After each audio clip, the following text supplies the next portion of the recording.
नमस्कार, आप देख रहे हैं CWB हिंदी न्यूज।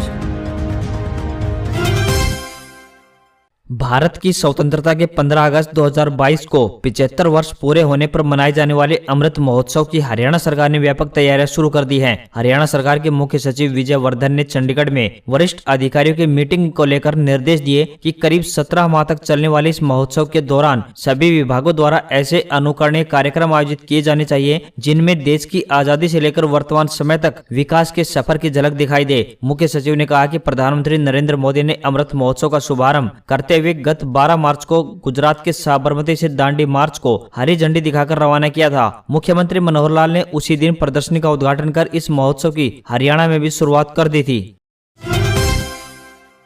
प्रदेश में कोरोना की दूसरी लहर शुरू हो गई है, इसलिए हर जिले में रोजाना कोरोना के मामले बढ़ रहे हैं। शुक्रवार को भी प्रदेश में कोरोना के कुल 872 नए मामलों की पुष्टि की गई, जबकि 448 मरीज स्वस्थ हुए और एक की मौत हुई। सबसे अधिक गुरुग्राम में 184, पंचकुला में 166 व करनाल में 114 केस पॉजिटिव मिले हैं। करनाल में 60 टीचर व 11 बच्चे भी शामिल हैं। वहीं कुरुक्षेत्र में भी 85 नए मामले सामने आए, इनमें 4 शिक्षक व 24 विद्यार्थी भी शामिल हैं। स्वास्थ्य विभाग के अनुसार प्रदेश में अब तक 2,78,140 पॉजिटिव केस सामने आ चुके हैं, जिनमें से 2,70,670 मरीज स्वस्थ होकर अपने घर लौट चुके हैं। 3,090 मरीजों की मौत हो चुकी है और प्रदेश में 4,380 एक्टिव केस बचे हैं।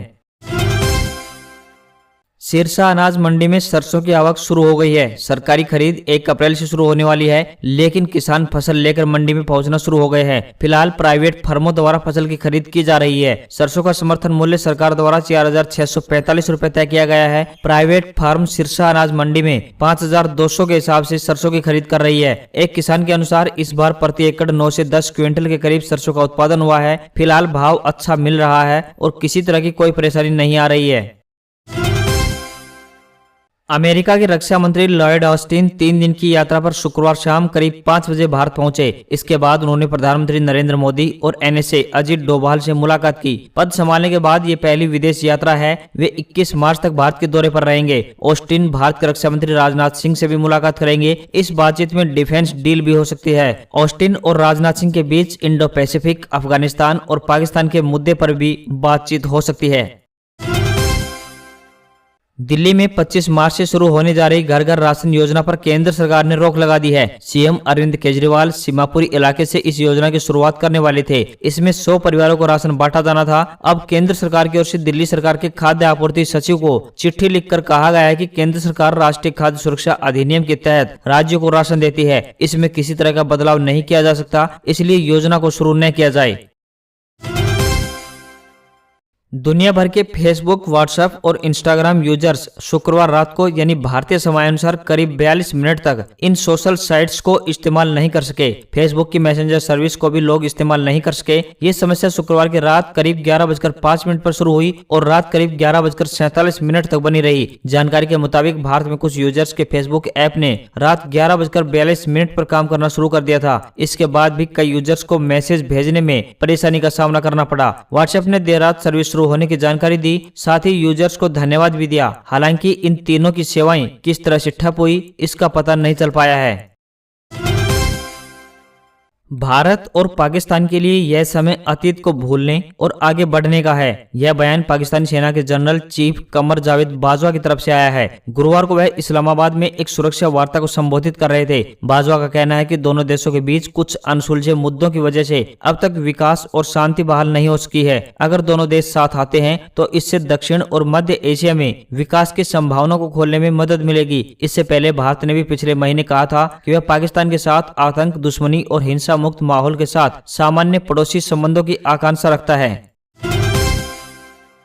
पाकिस्तान की स्वात घाटी, इस घाटी का नाम सुनते ही जेहन में सबसे पहले आतंकवाद, चरमपंथ और तालिबान जैसे शब्द आते हैं, लेकिन अब यहाँ शांति है। 11 साल बाद इस वैली में पर्यटकों की आहट सुनाई दे रही है। स्वात में 100 से ज्यादा मठ और मंदिर पुराने वैभव में लौट रहे हैं। इटली से आई पुरातत्वविदों की टीम ने डायनामाइट से उड़ाई बुद्ध की प्रतिमा को मूल रूप दे दिया है। इटली सरकार ने इस घाटी को संरक्षित करने के लिए 20 करोड़ रुपए खर्च किए हैं। जहानाबाद से 20 किलोमीटर दूर मिंगोरा शहर में 7वीं सदी में पहाड़ काटकर बनाई बनाई गई बुद्ध की प्रतिमा सहनशीलता का ताकतवर चेहरा है। प्रोफेसर परवेन शाहीन कहते हैं कि बुद्ध यहाँ की पहाड़ियों पर पूजा करने आते थे। जब वे चले गए तो चट्टान में उनकी प्रतिमा को प्रतिष्ठित किया गया। ध्यान की मुद्रा में बुद्ध की यह प्रतिमा दक्षिण एशिया में सबसे बड़ी है। बंटवारे से पहले तक हिमालयी इलाकों से बौद्ध सन्यासी यहाँ आकर ध्यान लगाया करते थे। अब हम सब चाहते हैं कि दुनिया भर से श्रद्धालु यहाँ आकर बुद्ध को महसूस करें। स्वात घाटी की दुनिया में गांधार सभ्यता के महान केंद्रों में से एक माना जाता है, जिसमें बुद्ध की दर्जनों मूर्तियां और ऐतिहासिक मंदिरों के अवशेष हैं। यहाँ 1000 से ज्यादा मठ, गर्भगृह और स्तूप घाटी में फैले हुए थे।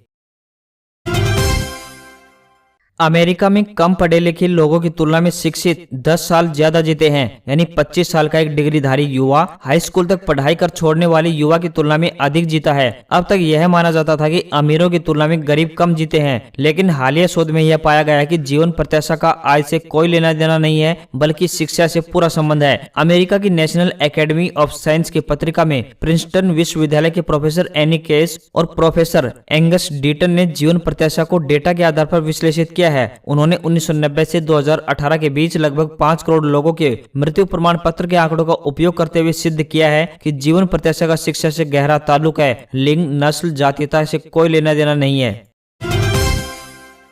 शेयर बाजार में 5 दिनों से जारी गिरावट पर शुक्रवार को ब्रेक लग गया। बीएसई सेंसेक्स 641 अंकों की भारी बढ़त के साथ 49,858.24 पर बंद हुआ। निफ्टी 14,750 के करीब पहुंचा। रिलायंस का शेयर 3.5% उछला। कोरोना महामारी के बीच जीवन बीमा निगम यानी LIC ने बीमा धारकों के लिए खास ऐलान किया है। अब बीमा धारक मैच्योरिटी क्लेम से जुड़े डॉक्यूमेंट्स देश में कंपनी के किसी भी ऑफिस में जमा करा सकते हैं। कंपनी ने यह फैसला कोरोना के नए मामलों में लगातार हो रही बढ़ोतरी को देखते हुए लिया है। देश भर में LIC 29 करोड़ से ज्यादा पॉलिसियां बेच चुकी है। बीमा धारक क्लेम दस्तावेजों को LIC के देश भर में 113 डिविजनल ऑफिस, 2048 शाखा, 1526 सैटेलाइट ऑफिस और 74 कस्टमर जोन में जमा करा सकते हैं।